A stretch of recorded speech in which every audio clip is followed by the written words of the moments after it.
If you're a man in your 40s who's smart, successful, but yet totally new to dating, you are far from alone.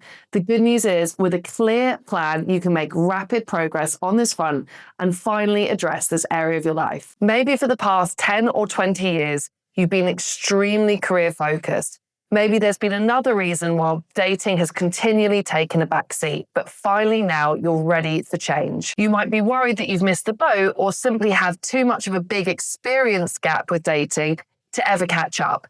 The good news is, I really believe dating is a skill and you can learn skills at any age. Remember, your success here isn't going to be about having the longest dating resume.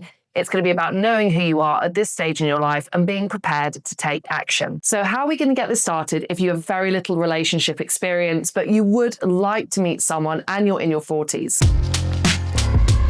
Developing great social habits is the foundation of meeting people at this stage in your life. Put really simply, if you're not getting out there to the right places, if you're not getting your meeting people reps in, your results and progress is going to be really limited.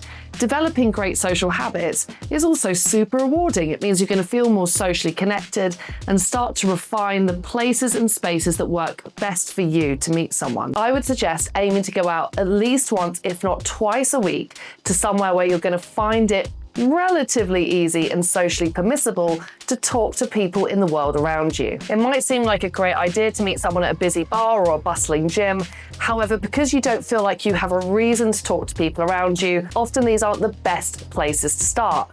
Instead, if you go to events which are specifically targeted for people meeting one another, I'm thinking speed dating, singles, and networking events.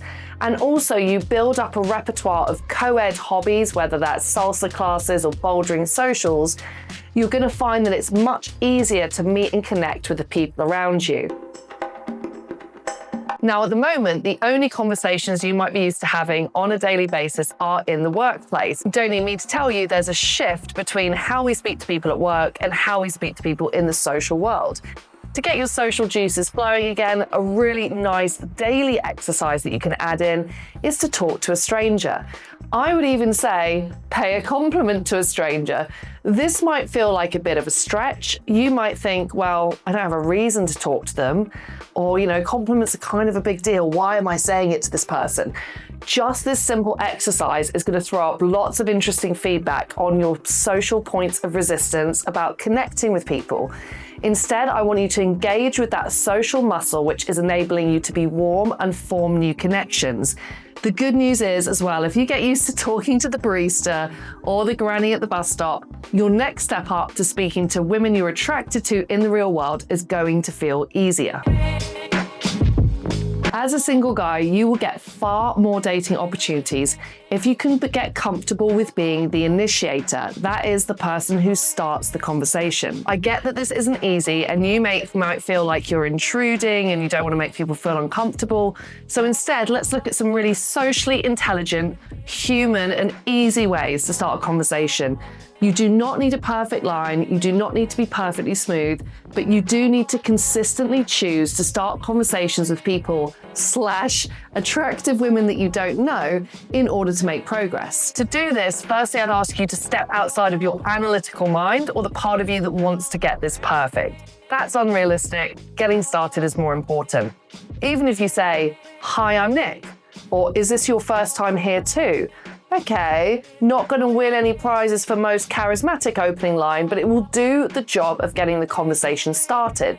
And actually, you know what? Women aren't there marking and examining how smooth your pickup line is.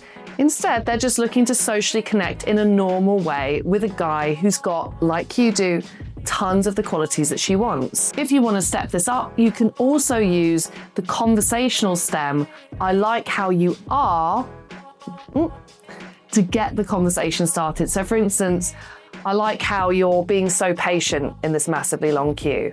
I like how you're nailing this dance move despite the fact it's our first class."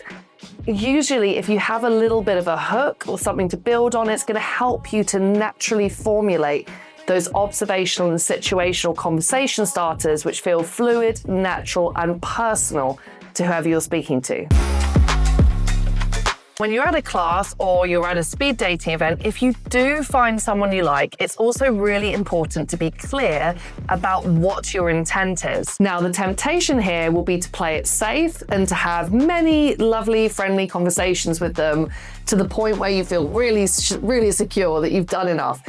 Unfortunately, what this can be a recipe for is the woman misreading the social interaction as purely platonic instead of recognizing any romantic potential.